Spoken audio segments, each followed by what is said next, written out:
After you've added a list of things to do to Google Sheets, how can you get everything in order so you know what to work on first?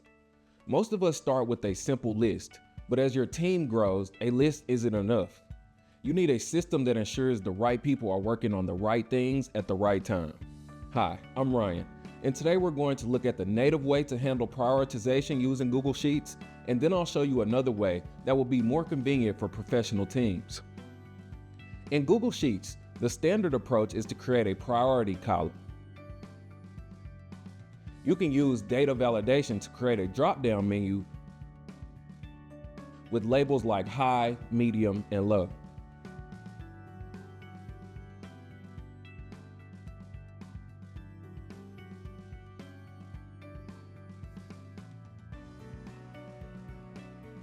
To see what's urgent, you'll manually sort your range by that priority column. It's simple, it's free, and it gives you a quick visual of your workload. You can even add an assignee column to track who is responsible for what. On paper, it looks organized, but here's the reality. Google Sheets is a static database, not a project manager. Simply using high, medium, and low is not a system. When you have a growing list, how do you truly know what is the highest priority? This is the friction point. Sheets gives you no native way to weigh a task deadline against its importance to automatically create an optimized workflow. You're forced to manually compare dates and priorities to decide what to work on next, which is a recipe for indecision and missed deadlines. This is where GQueues comes in to bridge that gap. It's built specifically for task management. To prioritize, you don't just change a label, you take action. Your priorities are dynamic.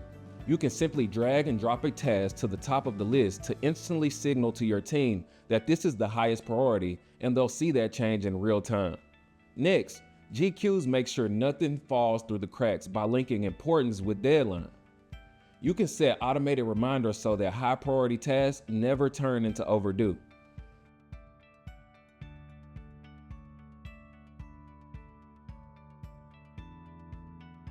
You also have options to manage your focus. Use the Snooze feature to make a task that is not a priority disappear until it's time to focus on it, cleaning up your daily view. And for communication, when you assign a task in GQueues, the assignee is automatically notified, so there's no hoping they saw the update. Now, instead of managing a spreadsheet, you're managing a workflow. You can see exactly who is working on what, and more importantly, they know exactly what to do next. Check the link in the description for a free trial, and be sure to subscribe for more productivity tips.